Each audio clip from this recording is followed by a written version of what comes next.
નંદ સ્વામી મહારાજની જય. ઈષ્ટદેવ પરમ આરાધ્ય અનંત કોટી બ્રહ્માંડાધિપતિ પરાત્પર પુરુષોત્તમ નારાયણ ભગવાન સ્વામિનારાયણ એમના દિવ્ય ચરણ કમળ સાનિધ્યમાં ચારે કોર વીટલાઈને બેઠેલા અનંત અનંત અક્ષર મુક્તો, એમની જ પાવન સન્નિધિમાં અત્રે ઉપસ્થિત પૂજ્યપાદ બ્રહ્મનિષ્ઠ સંતો તેમજ કથાભિલાષી એવા બાળ યુવાન વૃદ્ધ સમસ્ત ભક્તો સર્વેને સાદર જય સ્વામિનારાયણ. વાલા ભક્તો, આપણી ચાલતી નિત્ય સાયંકાલીન શ્રીમદ સત્સંગી જીવન કથા ગંગા, એમાંય મહારાજ માણાવદર પધાર્યા છે. માણાવદરની અંદર જન્માષ્ટમીનો ઉત્સવ કર્યો છે. ઉત્સવના બીજા દિવસે પ્રાતઃકાલે પારણા કરાવ્યા છે. પારણા થઈ રહ્યા પછી મધ્યાહન પછી મોટી સભાનું આયોજન થયું છે. આ સભાની અંદર મયારામ ભટ્ટે માનવ જીવનને ભક્ત હૃદયને વાચા આપતો પ્રશ્ન પૂછ્યો, પ્રભુ, ભક્તિ એ જ કલ્યાણનું એકમાત્ર અસાધારણ સાધન છે, પણ આ ભક્તિ સુરક્ષિત ભજન કરવા બેસીએ વૃત્તિઓ ચૂથાઈ જાય છે, તો પ્રભુ ભજન સુરક્ષિત રહે એના માટે શું? આ ભક્તિ માર્ગથી વિચલિત ન થવાય, ભક્તિ દ્રઢ અને મજબૂત બને એના માટે શું? ત્યારે પ્રશ્ન પૂછ્યો ત્યારે મહારાજે સૌથી પહેલા તો ભક્તની નાળ પકડી. બરાબર નાળ પકડતા મહારાજે સ્પષ્ટ કર્યું કે ભગવાનના ભક્તને ભક્તિમાં આવનારા વિઘ્નો છે એ વાસ્તવમાં શેના કારણે, કોણ નડે છે, કેવા પ્રકારના અવરોધ આવે છે? તો એના ઉત્તરમાં મહારાજ પોતે જ કહ્યું કે અધર્મ સર્ગના યોગે કરી અને વિક્ષેપો આવે છે, અંતર દોડાઈ જાય છે. હવે વાત અધર્મ સર્ગની આવી, તો હવે અધર્મ સર્ગના વિક્ષેપથી અંતર દોડાય નહીં એના માટે શું? અધર્મ સર્ગનું પ્રોટેક્ટ કેમ કરવું, એનાથી બચવું કેમ? તો કે ધર્મ સર્ગથી અધર્મ સર્ગને જીતી શકાય. વાત ત્યાંથી આગળ વધી, ધર્મ સર્ગ ને અધર્મ સર્ગ શું? તો મહારાજ કહે, બ્રહ્માજીના વાસાના ભાગમાંથી, પીઠના ભાગમાંથી અધર્મ સર્ગની ઉત્પત્તિ થઈ, દોષોની ઉત્પત્તિ થઈ, અને બ્રહ્માજીના હૃદયમાંથી ગુણોની ઉત્પત્તિ થઈ, ધર્મ સર્ગની ઉત્પત્તિ થઈ. હવે અધર્મ સર્ગ એને જીતવો હોય તો ધર્મ સર્ગથી જીતાય. હવે અધર્મ સર્ગને જીતવા માટે પણ કેટલાક મેન પાવર પોઈન્ટ હોય. જેમ કોઈ યુદ્ધ થાય, એમાં રાજા કે સેનાપતિ મરાય તો મુખ્ય વ્યક્તિ મરાયા પછી એ યુદ્ધ થંભી જતું હોય, જીતાઈ જતું હોય. તો અધર્મ સર્ગની અંદર મહારાજ કે 5 મોટેરા છે. એમાં કામ, લોભ, રસાસ્વાદ, મમતા એટલે કે સ્નેહ, અને 5મા નંબરે દેહાભિમાન. હવે આ 5 દોષો એને જો જીતે તો આખો અધર્મ સર્ગ જીતાઈ જાય અને ભક્તો આપણું ભજન, આપણી ભક્તિ સુરક્ષિત બને. માનવ જીવનનું લક્ષ્ય પરમાત્માની પ્રાપ્તિ છે, પણ એની વચ્ચે ભક્તો એવી કઠણાઈ છે. વાત એવી છે, એક રાજા પોતાના રાજ્યમાં, રાજાને કોઈ કુંવર નહોતો, એટલે રાજાએ વિચાર્યું કે મારે ઉચિત યુવાનને રાજગાદી આપવી છે. દીવાનને એમ હતું કે મારા દીકરાને મળશે, પણ રાજા બુદ્ધિશાળી, મારે નગરમાંથી યોગ્ય વ્યક્તિને રાજગાદી આપવી છે. એટલે રાજાએ શું કર્યું? તમામ યુવાનોને ભેગા કર્યા. ભેગા કર્યા પછી એક જાહેરાત કરી હે મારા રાજના મારા પ્રિય યુવાઓ, મારે તમને કંઈક ભેટ આપવી છે, પણ એના માટે મારી એક શરત છે. તમે કલ્પના નહીં કરી હોય એવી ભેટ આપવામાં આવશે. એટલે કે રાજગાદી, કોઈ વિચાર્યું ન હોય કે મને હું રાજા બનીશ. હવે એની વચ્ચે રાજાએ એવું ફરમાન કર્યું, બધાએ સાબદા કાન એકદમ ચોખ્ખા થઈ ગયા, સાંભળવામાં તલ્લીન થઈ ગયા. રાજાએ કહ્યું, આ માનો 50 કિલોમીટરનો રસ્તો છે, એ અંતર કાપી અને તમને આટલા દિવસની અંદર ત્યાં પહોંચવાનું છે. એમાં તો કેવી દોટ હોય કે હું પેલું થવું તો મને ઇનામ મળે, મને ઇનામ મળે. બધા આમ જુસ્સામાં હતા. જ્યાં આમ ચાલવાની શરૂઆત કરીને, ચાલવાની શરૂઆત, ત્યાં આગળ થોડી હજી આગળ જાય ન જાય ત્યાં રસ્તામાં અવાજ સંભળાયો, ડીજે વાગતું હતું. તે રૂપ સુંદરીઓ નાચ કરતી હતી. એટલે કેટલાક યુવાનો અટકી ગયા, થોડીક વાર જોઈ પછી હાલશું આગળ.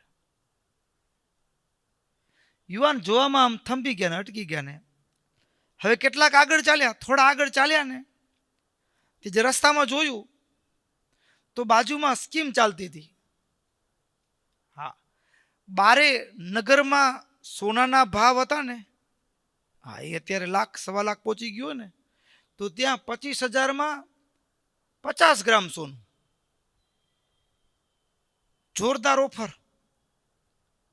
પૈસાના ઢગલા, થોડી મહેનત જાજુ વળતર. એટલે કેટલાક યુવાનો ત્યાં નાચગાન ડીજે તો હતું જ, પણ આ વળી પાછું પ્લસમાં હતું, પૈસો ને સુંદરી બે. એટલે કેટલાક વળી ત્યાં અટકી ગયા. અને એમાંથી પણ થોડાક નીકળીને આગળ વધ્યા કે ના, આપણે આમાં અટકવું નથી, આપણે તો રસ્તો કાપો છે ને આપણે ઇનામ લઈને રહેશું. થોડા આગળ ચાલ્યા, જ્યાં થોડા આગળ ચાલ્યા તો આગળ જઈને જોયું ત્યાં પીઝાની સુગંધ આવતી હતી, ગુલાબ જાંબુની સુગંધ આવતી હતી. અમે તો થાક્યા તો હતા જ, બરાબર ને, ભૂખે લાગી હતી. એટલે કેટલાકને થયું કે હવે આ બધું આપણા માટે સગવડની વ્યવસ્થા રાખી છે, રસ્તામાં કેમ્પ રાખ્યા છે, લાભ લેવો જોઈએ. પાછું ભોજનની સાથે બાજુમાં સરસ ડીજે વાગતું હોય, નૃત્યાંગનાઓ નૃત્ય કરતી હોય. પાછું આગળની બે સ્કીમ હતી, હારું થયું ને ત્યાં અટક્યા નહીં, અહીંયા એના કરતાં એ બેનો લાભ અહીંયા તો મળે જ છે ને. ત્રીજું બોનસમાં એક્સ્ટ્રા ભોજનની સાથે આગળ ઊભા રહી ગયા હોત તો ખાલી ડીજે મળતું હતું, રૂપસુંદરી મળત. વચ્ચે ઊભા હોત તો ધન અને સ્ત્રી બે મળતું હતું, અહીંયા તો ત્રણે લાભ. એમાં રોકાઈ ગયા. એમાંથી પણ કેટલાક આગળ નીકળ્યા, આમ થાકીને ઢગલો થયા હોય, અને ત્યાં જેમ બાપ કંપની નોકરીએથી ઘરે આવે, થાકીને લોથપોથ થઈ ગયો હોય, પણ એમાં નાનકડો દીકરો 3 વર્ષનો દીકરો હોય કે 3 વર્ષની દીકરી હોય, પપ્પા પપ્પા કરતી આવે અને બાપા ઘરમાં પ્રવેશ કરે ને બાપાને બાથ પીડી લે, બાપાના પગે વળગી પડે, આખા દિવસનો થાક ઉતરી જાય. આ યુવાનો હતા, એના સગા સ્નેહીઓ બધા ઊભા હતા. ત્યાં એમાંથી કોઈએ સાથ કર્યો, પપ્પા. એટલે એ સગા સ્નેહીઓની ખબર અંતરમાં કેટલાક રોકાઈ ગયા. એનામાંથી પણ થોડા આગળ વધ્યા. હવે તો પંથ ઘણો કપાણ હતો, શરીરમાં થાક બહુ લાગ્યો હતો. આ ઘૂંટણ કામ નહોતા કરતા, પગના સાંધા કામ નહોતા કરતા, અને ત્યાં આગળ માલિશ કરવાવાળા બેઠા હતા. મસાજ કરી દો, થાક ઉતારી નાખે. પાછો થાક ઉતારી નાખે એમાં બધો લાગ ભેગો. ભૂખ લાગી છે, જમવાનું તૈયાર. આગળની જે 4 ઓફર હતી, 4 કાઉન્ટર ઉપર જે માલ મળતો હતો, એ 5મા કાઉન્ટર ઉપર 4 બીજી વસ્તુ એક એક્સ્ટ્રા. આગળના પહેલા કાઉન્ટર ઉપર મસાજની સર્વિસ નહોતી, કેવળ નાચગાન ને નૃત્યાંગનાઓ હતી. બીજા કાઉન્ટર ઉપર 2 સર્વિસ હતી, એક પૈસાની સ્કીમ અને બીજું નાચગાન. ત્રીજા કાઉન્ટર ઉપર આવ્યા તો ત્યાં 3 સર્વિસ ભેગી મળતી હતી, ભોજન, નાચગાન, પૈસો. ચોથા કાઉન્ટર ઉપર આવ્યા, આ 3 હોય પણ પરિવાર ભેગો ન હોય તો શું લુખું લાગે ને. 4 સ્કીમ હતી, પરિવારે ભેગો અને આગળની 3 સ્કીમ ભેગી. અને આ 4 વસ્તુ હોય પણ કાલે ગુજરી જવાના હોય તો શું, 5મા કાઉન્ટર ઉપર બધી વ્યવસ્થા હતી. એટલે કે શરીરને પણ તંદુરસ્તી રાખવાની વ્યવસ્થા, ખાવાની વ્યવસ્થા, પરિવાર ભેગો, બધું ભેગું. આમાંથી કોઈ એકાદ યુવાન એ એટલો રસ્તો પસાર કરીને સામે નીકળ્યો. ભક્તો, આ વાત રાજા એટલે ભગવાન છે. આપણે બધાય છે, આપણે બધા આખી દુનિયા છે ને આ 5 કેમ્પમાં અટકે છે. 5 કેમ્પ માયાના છે. કેના છે?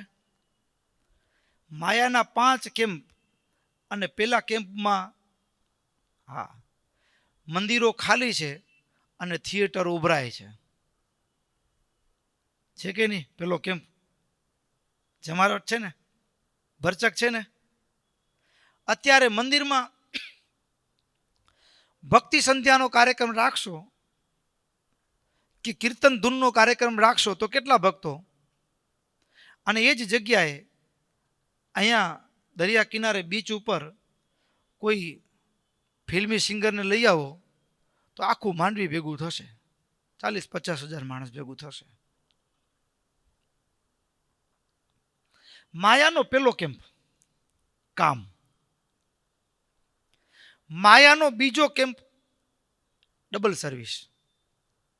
આ તો હતી જ. એની સાથે બીજી સર્વિસ ઓફર, ડબલ ધમાકા, 1 કે 7 ટ્રેન ફ્રી. પૈસો, લોભ, લાલચ.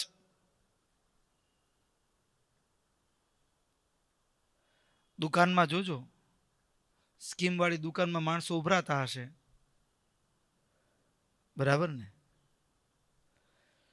એનાથી આગળ માયાનો ત્રીજો કેમ્પ, ત્રીજો પડાવ. જબરદસ્ત માયા એમ સમયે સમયે જીવ હાલે ને એ પ્રમાણે ગોઠવણી કરી રાખી છે. હા, આપણા ઉંમરની જીવનમાં પણ આ જ પડાવ છે.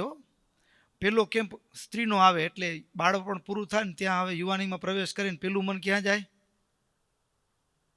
સ્ત્રીમાં. પેલો કેમ્પ, બરાબર. લગ્ન કરો એટલે પછી પૈસા કમાવા પડે એટલે બીજો કેમ્પ. કયો કેમ્પ આવે? બીજો કેમ્પ.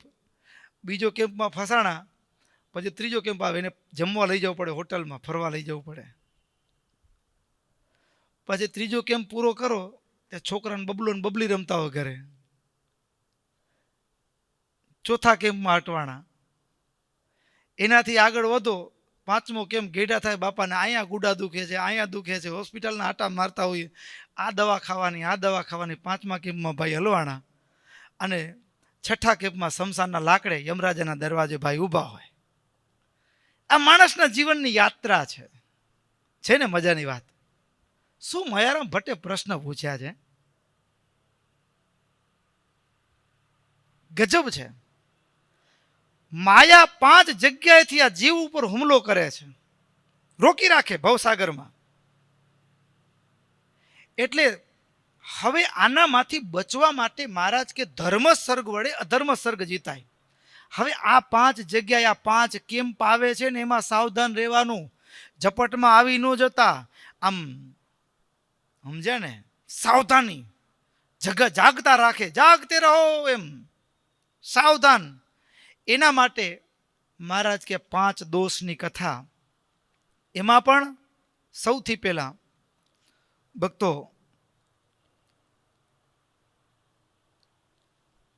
લોભ. આમ તો કામ પેલું પદ છે પણ ક્રમશઃ આવવાના છે. 5 પગથિયા એકબીજાથી મૂકી એવા નથી. લોભ આ પડાવમાં અટકી જાય જીવ. એમાં મહારાજે ઇતિહાસની પૂર્વ કથા કહી. પૂર્વમાં વશિષ્ઠ, વાત છે નિમિ રાજાની. નિમિ રાજાના રાજ્યના જે બ્રાહ્મણ કહેવાય ને, જેમ આપણા યજમાન બ્રાહ્મણ જે કહેવાય, હવે નિમિ રાજાના યજમાન હતા વશિષ્ઠ ઋષિ. યજ્ઞનો આરંભ કર્યો, હાથમાં કંકણ બંધન થઈ ગયું, યજ્ઞનો પ્રારંભ થાય અને ત્યાં વશિષ્ઠજી ને બીજું આમંત્રણ મળ્યું ઇન્દ્રનું.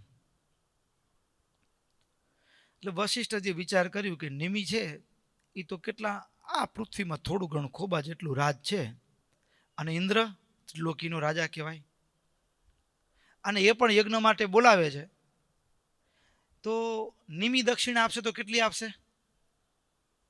થોડી. અને ઇન્દ્ર પાસે તો જાજુ મળે. અને આમે એવું હોય ને કે આપણે કહીએ કે હમણાં કામ કરવાના દિવસો છે તો ડબલ મહેનત કરી લઈએ એમ. એટલે આ બાજુ નિમિનો યજ્ઞ ચાલુ રખાવ્યો. નિમિને કીધું કે તમે ચાલુ રાખજો, હું આવું છું એમ કરીને નીકળી ગયા વશિષ્ઠજી ઇન્દ્રનો યજ્ઞ કરવા માટે. હવે ઇન્દ્રનો યજ્ઞ કરવા માટે ગયા,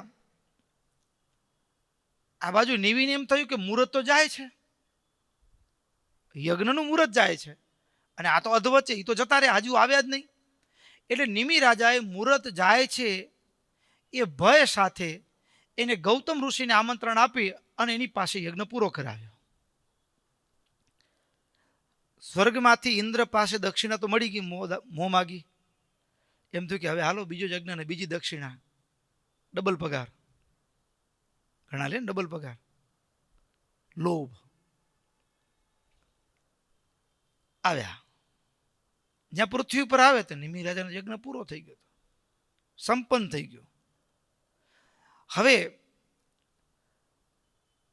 વશિષ્ઠજી ગુસ્સે થયા, શ્રાપ આપ્યો કે તત્કાળ તારો દેહ પડી જાઓ, તત્કાળ તારો દેહ પડી જાઓ, મને છોડીને તે યજ્ઞ કરી લીધો. યદ્યપિ નિમિનો વાંક નથી, બરાબર ને, ગુરુ મહારાજ પૈસાના લોભે કરીને ગયા હતા. નિમિને થયું વગર વાંકે. ત્યારે નિમિએ સામે શાપ આપ્યો કે જાઓ તમે વૈશ્યા સૂત થાઓ, તમને બધી જગ્યાએ હાથ રાખવાની ઈચ્છા છે ને, વેશ્યાની પેઠે વેશ્યા પુત્ર થાઓ. સામ સામે શ્રાપ આપ્યો. નિમિને તત્કાળ દેહ પડી જવાનો શ્રાપ આપ્યો ને, પણ સામે ગૌતમ આદિક ઋષિઓ નિમિનો કઈ વાંક નહોતો ને શ્રાપ આપ્યો, એટલે પોતાની યોગ સાધનાના ફળે ભક્તો એને જીવતા કર્યા. જીવતા કર્યા. નિમિની ઈચ્છા શું ઈચ્છા છે? તો નિમિને ભક્તો એ વશિષ્ઠ આદિક ઋષિઓએ એને કાયમ જીવતદાન આપતા એને સ્થાન આપ્યું. ક્યાં? આંખના મટકામાં. એને નિર્નિમેષ કહેવાય. ક્યાં સ્થાન આપ્યું? પાપણમાં સ્થાન આપ્યું, નેત્રના મટકા રૂપે. પણ વશિષ્ઠજી આટલા સામર્થ્ય સંપન્ન હતા, પણ છતાં પણ એને વેશ્યાના પુત્ર થવાનો પ્રસંગ આવી ગયો. એનો જન્મ મિત્રાવરુણ અને અપ્સરા, ઉર્વશી નામની અપ્સરા થકી ત્યાં જન્મ્યા, વેશ્યા પુત્ર તરીકે ઓળખાયા. એનું કારણ શું? તો કે એની લોભ વૃત્તિ. એની લોભ વૃત્તિ, પૈસા તરફની દોટ. પૈસા તરફની દોટ. અને આમે જુઓ ને, આ ન કમાવા એવું નથી હો, કમાવાનું, પણ પોતાની સ્થિતિ, સમય જોવાનો. હું કોના માટે કમાઉં છું એનું ભાન હોવું જોઈએ. કેટલું જરૂરિયાત છે મારી એની ખબર હોવી જોઈએ પોતાને. હું કેટલું જીરવી શકીશ એ પણ પોતાને ખબર હોવી જોઈએ. માણસ છે ને, આમ શરૂઆતના દિવસો તો એટલી મહેનત કરે, શરીરની પરવા ન કરે, પૈસા ભેગા કરે. પછી ઉત્તરાવસ્થા આવે ને, હવે શરીર એટલું વાપરી નાખ્યું હોય કે જે ભેગા કરેલા પૈસા હોય ને પછી દવા ખાઈને પૂરા કરે તો શરીર હાજુ ન થાય. પેલું પૈસા કમાવા માટે શું ખર્ચે? શરીર ખર્ચે, અને પછી શરીર બચાવવા માટે પૈસા ખર્ચે. સમજણ પડી કે ન પડી? માણસ આવી રીતે વશિષ્ઠજીનું પતન લોભથી થયું. બીજી વાત મહારાજ કે છે, મોટા મોટા રાજ રજવાડાઓ પણ આ એક સ્વભાવથી તહસ નહસ થઈ ગયા છે. આ એક સ્વભાવથી મોટા મોટા રાજ રજવાડાઓ. શું વાત કરી મહારાજ કે સહસ્ત્રાર્જુન રાજા હતા. સહસ્ત્રાર્જુન રાજા દત્તાત્રેય ભગવાનના શિષ્ય હતા. દત્તાત્રેય ભગવાનની કૃપાથી ને 1000 એટલા માટે સહસ્ત્રાર્જુન 1000 ભુજાઓ હતી એને, 1000 હાથ. સામાન્ય વાત કહેવાય. અને દત્તાત્રેય ભગવાન અમસ્તા પ્રસન્ન થયા હશે, કંઈક વ્રત જપ કર્યું હશે ને. પણ ભક્તો 1000 હાથવાળા એ સહસ્ત્રાર્જુન રાજા મૃગિયા કરવા માટે જંગલમાં ગયા. જંગલમાં જમદગ્નિ ઋષિનો આશ્રમ જોયો. રસ્તો ભટકી ગયા હતા, યદ્યપિ ભૂખ પણ લાગી હતી, એટલે આશ્રમ જોયો તો કંઈક મળશે એવી આશાએ આશ્રમમાં આવ્યા. જમદગ્નિ ઋષિને થયું કે આ તો એ દત્તાત્રેય ભગવાનના કૃપાપાત્ર શિષ્ય છે, રાજા છે, આપણી ફરજ બને કે રાજાનું સ્વાગત કરવું જોઈએ. અને રાજા એ ભગવાનનો અંશ કહેવાય. એ ન્યાય એનું સ્વાગત કરવા માટે જમદગ્નિ ઋષિ કામધેનુ ગાય.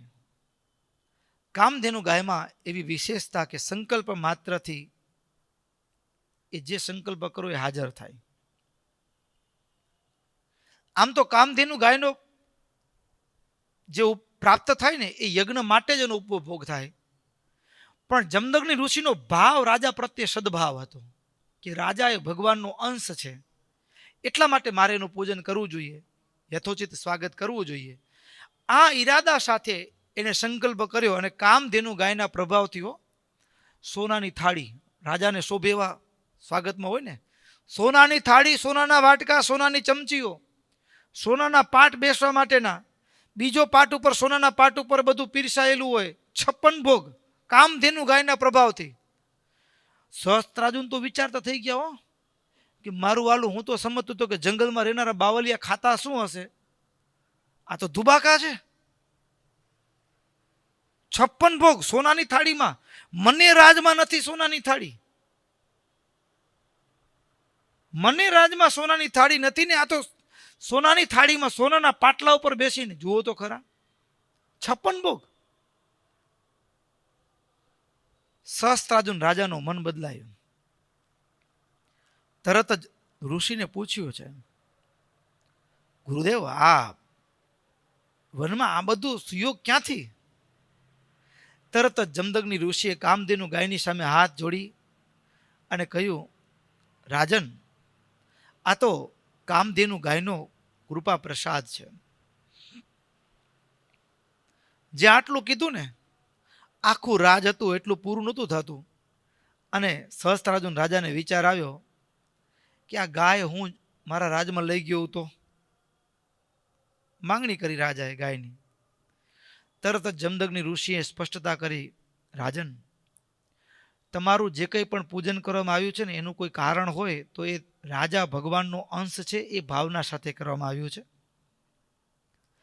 આ કામધેનુ ગાય સંકલ્પ સિદ્ધિ થાય એનાથી, પણ એ ભગવાનની પૂજા માટે જેટલું જરૂરી હોય એ જ પ્રાપ્ત થાય, એના સિવાયનું નહીં.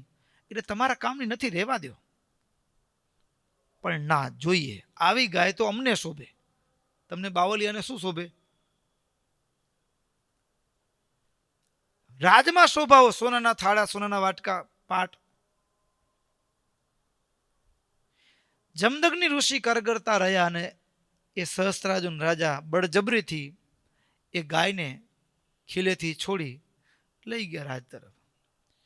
જમદગ્નિ ઋષિ બળાત્કારે એ ગાયને છીનવીને લઈ ગયા. આ બાજુ કામધેનુ ગાયનું વાછરડું એ નંદીની એ પાછળથી એ જાણે રુદન કરતું હોય મા વિનાનું એ વાછરડું નંદીની ગાયના આંખમાં આંસુ જોયા. બીજી બાજુ જમદગ્નિ ઋષિના આંખમાં આંસુ જોયા. અને પુત્ર રામ જંગલમાં હવિષ્યાન લેવા માટે ગયેલા હતા. યજ્ઞ માટે હવિષ્યાન લેવા ગયેલા અને પાછા ફર્યા, પિતાની આંખમાં આંસુ જોયા, એ વાછરડું એ માના વિયોગે વલોપાત કરતું જોયું અને આંગણામાંથી ગાયને ગાયબ જોઈ. એટલે તરત જ રામે પૂછ્યું, શું થયું પિતાજી? કામધેનુ ક્યાં છે? મા વિનાની આ વાછરડી દુઃખી થાય છે. ત્યારે પિતાએ કીધું કે બેટા, અહીંયા સહસ્ત્રાર્જુન રાજા આવ્યા હતા ને એ બળજબરીથી છીનવીને લઈ ગયા છે. રાજાનું આ સાહસ! ઉલટાનું એને યજ્ઞ માટે મદદ કરવી જોઈએ ઋષિ મહાત્માઓને, અને ઉપરથી આવું વર્તન. હું હમણાં લઈ આવું છું કામધેનુ ગાયને પાછી. કામધેનુ ગાયને લેવા માટે તો ગયા, પણ કામધેનુ ગાય શું પ્રેમથી આપે જે છીનીને લઈ ગયો છે? ના. રામે હાથમાં ફરસું એટલે કે કુહાડી ધારણ કરી, એના ઉપરથી પરશુરામ કહેવાયા અને સહસ્ત્રાર્જુન રાજાનો નાશ કરી, સહસ્ત્રાર્જુન રાજાનો નાશ કરી અને કામધેનુ ગાયને પાછી લઈ આવ્યા. ઓછું હતું રાજમાં ખાવા પીવાનું, પણ વધુ હડપ કરવાની વૃત્તિ એને મોત સુધી ખેંચી ગઈ. માણસના જીવનની આ લોભ વૃત્તિ એના પતનનું કારણ બનતી હોય. વાત એટલેથી ન અટકી. પાછા આવ્યા. આ બાજુ સહસ્ત્રાર્જુન રાજાના દીકરાઓ 5000. એને વિચાર કર્યો કે મારા બાપને માર્યો, હવે મૂકશું નહીં. એ પાછળ વેર વાળવા માટે આવ્યા છે. ફરીવાર આ બાજુ બન્યું એવું કે જમદગ્નિ ઋષિ બાપ કેવો હોય, નહીતર દીકરો ગાય લઈને આવ્યો ને એટલે પિતાએ પેલું પૂછ્યું, બેટા કેમ પ્રેમથી આપી? તો કે ના. કેવી રીતે? તો કે મારીને લઈ આવ્યો. દીકરા બહુ મોટી ભૂલ કરી છે. ભક્તો, દીકરો ભૂલ કરે ત્યારે એને ઢાંકવાની નહીં, દીકરાની ભૂલને ઢાંકવાની નહીં. જો દીકરાની ભૂલને ઢાંકવાનો પ્રયાસ કર્યો તો આપણે જિંદગીથી ગયા. જમદગ્નિ ઋષિએ પુત્રની ભૂલને ઢાંકી નહીં, પણ કીધું બેટા તે ભૂલ કરી છે, તને એનું પ્રાયશ્ચિત કરવું પડશે. રાજા એ ભગવાનનો અંશ છે, રાજા વિનાની પ્રજા જે પાપ કરે એ બધું તને લાગશે. આવે બચવું હોય તો સમગ્ર ભારત વર્ષની તીર્થયાત્રા પરિક્રમા કરવાની, તો એ રાજ હત્યાનું પાપ માંથી પ્રાયશ્ચિતથી નિવૃત્તિ થાય. યાત્રાએ નીકળ્યા. યાત્રા કરીને પાછા આવે ને એ જ હજી છેલ્લે પહોંચ્યા હશે, પહોંચવાની છેલ્લો સમય, અને એવા સમયમાં ઓલા 5000 દીકરાઓ આવ્યા અને કામધેનુ ગાયને તો લઈ જાય એના પહેલા જમદગ્નિ ઋષિનું માથું કાપી નાખ્યું. જમદગ્નિ ઋષિનું માથું કાપી નાખ્યું અને એના પત્ની રેણુકા દેવી, જમદગ્નિ ઋષિના પત્ની રેણુકા દેવી કરુણ આક્રંદ કરતા હતા, હૈયા ફાટ રુદન કરતા હતા. અને માનું રુદન સાંભળી ધીમી ચાલે આવતા પરશુરામ વેગથી આવ્યા. જ્યાં જોયું, માં કેમ રડો છો? તો માએ કીધું, બેટા તારા પિતા ક્યાં? જ્યાં આગળ જઈને જોયું તો પિતાનો ધડ, થોડા આગળ જઈને જોયું તો શિર. ભક્તો, પરશુરામને ભગવાનના અવતાર કયા છે, એને ક્રોધ આવ્યો છે. એને હાથમાં ફરસું ફરીવાર કુવાડી લીધી અને માએ છાતી ઉપર 21 વાત હાથ પછાડી હૈયાફાટ રુદન કરેલું. 21 વખત ભૂમંડળ ઉપર, જેની ક્ષત્રિયનો એ ધર્મ છે રક્ષણ કરવાનો, અને જે ક્ષત્રિય એ શોષણ કરે, ત્રાસ આપે, એ ક્ષત્રિય નથી. એ ક્ષત્રિય એ આ પૃથ્વી ઉપર રાક્ષસ છે વાસ્તવમાં. અને 21 વખત ભૂમંડળ ઉપર ફરવી.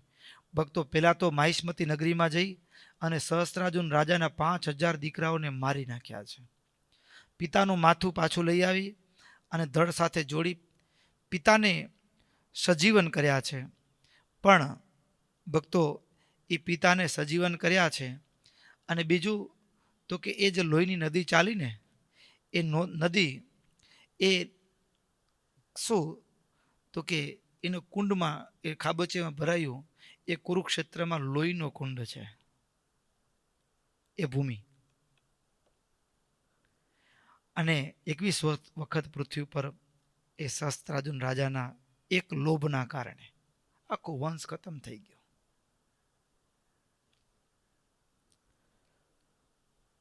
ભક્તો, કેટલા પ્રસંગો. નંદ રાજાનો પ્રસંગ, લોભથી પરાભવ. એ નરયું નાણું રાજા નંદનું. નંદ રાજા, કથા કદાચ સાંભળી હશે તમે, લોભના કારણે જીવથી ગયા. વાત એવી છે, નંદ રાજાને એક એવી ચસક, આ દુનિયામાં જેટલું ધન છે એનો માલિક એક નંદ હોવો જોઈએ. અને એના માટે સમગ્ર રાજમાંથી બધું ડિમોનેટાઇઝ કરી નાખ્યું, બધું ખેંચી લીધું. પૈસો આજની ભાષામાં શું કહેવાય ને? ડિમોનેટાઇઝ. બધો દ્રવ્ય, પ્રજા પાસે કંઈ ધન રહેવા નથી દીધું, કોઈ પણ રૂપમાં નહીં હો. સોનું નહીં, કોઈ પણ પ્રકારનું ધન ઉપાર્જન થાય એવું કોઈ સીધા રૂપમાં નહીં. પણ છતાંય રાતે ઊંઘ ના આવે. આટલું બધું ધન ભેગું કરવા છતાંય ઊંઘ ના આવે રાતે. વળી એમ થાય ક્યાંક તો રહી ગયું હશે કે જે આપણી પાસે હજી સુધી નથી પહોંચ્યું. એ ચિંતામાં રાતે ઊંઘ ના આવે. ત્યાં એક વિચાર આવ્યો, હજી પણ છાનું ક્યાંક ધન રહ્યું હોય તો એ આપણા સુધી આવે, એની તપાસ કરવા માટે, એને જાણવા માટે એને શું કર્યું? એક સ્કીમ લાવ્યા, યુક્તિ કરી. એ જમાનામાં જેમ અત્યારે રૂપિયો છે ને એમ દોકડાનું ચલણ. એક દોકડાનો એક ઊંટ, એક દોકડાનો એક ઊંટ એટલે પોતાના જીવનનું નિર્વાહ કરવા માટે ઊંટ ગાડું હોય તો કંઈ ફેરા કરે, જે કંઈ પણ મળે તો ગુજરાન ચાલે. એટલે એમાં એક પરિવાર, અને પરિવારની અંદર બાપ મૃત્યુ પામ્યા હતા, મા ને દીકરો. દીકરો નાની ઉંમરમાં હતો. દીકરાએ હઠ કરી કે માં મને ઊંટ જોઈએ, પણ પૈસા તો હોવા જોઈએ ને લેવા માટે. મને ઊંટ જોઈએ. દીકરાએ જીદ કરી. માં સમજાવે, બેટા આ નગરના રાજા એક રૂપિયો ક્યાં રહેવા દીધો છે, દોકડો ક્યાં રહેવા દીધો છે. પણ બાળ હઠની સામે માં હારી ગઈ. આખરે માં કંટાળીને માના મુખમાંથી એવા શબ્દો નીકળ્યા, શું દોકડો દોકડો ચોટી પડ્યો છે? એટલા જ પૈસાની ઈચ્છા હોય ને, ઊંટની ઈચ્છા હોય ને, જ્યાં તારો બાપ મર્યો ને ત્યારે એને દફન કર્યો ત્યારે એના હાથમાં દોકડો આપ્યો છે. એટલે દીકરો પણ એક દોકડાની લાલચમાં બાપને જે સ્થાનમાં ભૂમિમાં દફનાવવામાં આવ્યા હતા એ જગ્યાથી બાપના મૃત કોવાયેલા શરીરમાંથી હાથમાં મૂકેલો દોકડાનો સિક્કો હતો એ લઈ અને ઊંટ લીધો. નંદ રાજાને સમાચાર મળ્યા કે હજી કબરમાં રૂપિયા છે. જેટલા એ દફનાવવામાં આવેલા હતા એની બધાની કબરો ખોદીને પણ કાઢી લીધા. પ્રજા ત્રાહી ત્રાહી પોકારી ગઈ. અને એની વચ્ચે ભક્તો, પ્રજાનું દુઃખ છે ને ભગવાન સુધી પહોંચે ત્યારે ભગવાનનું કાર્ય કરવા માટે નારદજી નીકળ્યા. નારદજી ફરતા ફરતા આવ્યા અને આ નંદની બે પત્ની હતી, એમાં એક જૂની નવી. અને સ્વાભાવિક છે કે નવું હોય પેકિંગ સારું હોય એટલે ગમે.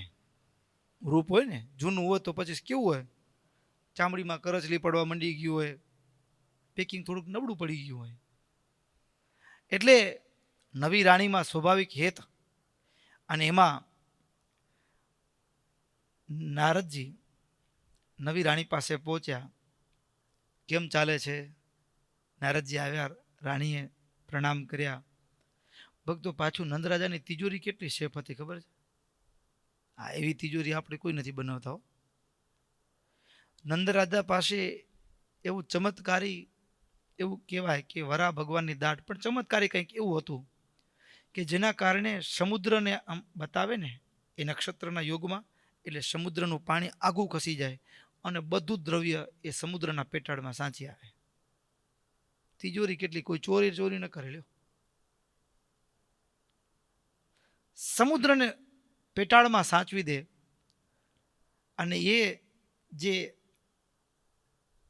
આશ્ચર્યકારી જે હતું, વરા ભગવાને જેને દાઢ કહેવામાં આવતી, એને એક ડાબલી બનાવી અને એ પાછું ગળામાં જ પહેરી રાખે. ચાવી કોઈને નહીં હો, ચાવી કોઈને નહીં. ભક્તો, બન્યું એવું, ભગવાન નવી રાણી પાસે આવ્યા. નારદજી એટલું જ કીધું કે આજકાલ રાજા, ત્યાં નવી રાણી બોલી કે તો મને બહુ ખોટા ભ્રમમાં જીવો છો. ઓલી જૂની રાણી છે ને, એની મોઢાની એક દાઢ પડી ગઈ છે, એ સાચવી રાખી છે. તું એમ ક્યાં માને છે કે મારામાં એ જ છે? નારદજીએ પ્રજાના ઉદ્ધાર માટે આવો એક પ્રયોગ કર્યો, અને ભક્તો નવી રાણીને રોમે રોમમાં લાગી આવ્યો. મારી સાથે કપટ કર્યું. બપોરનો સમય થયો, રાજા જમવા પધાર્યા. જમવા માટે દરરોજનો ક્રમ હતો કે જમવા બેસે ત્યારે કંઠમાં પહેરેલી ઉતરીને એમાં ડાબલી અને ખીટીએ ટાંગીને પછી જમવા બેસે. જમીને ઊભા થાય એટલે પહેલા એ પહેરતા પહેલા ડાબલીમાં જુએ છે કે નહીં, પાછી ડાબલી બંધ કરે, પછી પહેરી, પછી ચાલતા થાય. આ જીવનનો ક્રમ હતો એનો. નંદ રાજાએ ખીટીમાં ડાબલી એ ઉતરી સોનાની ચેન ટીંગાડી જમવા બેઠા. એની વચ્ચે પેલી નવી રાણી આમ વાતો કરતા કરતા એ ડાબલી ખોલીને જોઈ લીધું. અચાનક રાજાનું ધ્યાન ન જાય એ રીતે જોયું તો દાઢ પણ ઓલીની નહોતી. પણ નારદજી પ્રજાને મુક્તિ માટે એમાં અનંતનો ઉદ્ધાર સમાયેલો હતો ને, એના મનમાં તો થયું, હો, મારી સાથે દગો કર્યો. નવી રાણીને એટલો ગુસ્સો આવ્યો કે લઈ અને રસોડાના ચૂલાની અંદર એ દાઢને નાખી દીધી. આગમાં દાઢ બળીને સ્વાહા થઈ ગઈ. વેગ કેટલો પ્રચંડ હશે, ગુસ્સો કે મારી સાથે દગો કર્યો, મૂકીશ નહીં. એ રાખને પણ ઉડાવી દીધી. ન રહેગા બાંસ ન બજેગી બાંસુરી, ઉડાવી દીધી. બીજી બાજુ નંદ જમીને ઊભા થયા. જ્યાં પેલી ચેન ઉતરી પહેરવા જાય એના પેલા ડાબલી ખોલીને જોયું તો અંદરથી ગાયબ.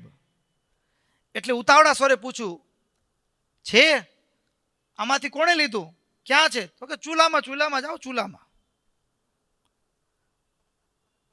રાણીના મુખ ઉપર પણ શબ્દમાં પણ કઠોરતા હતી.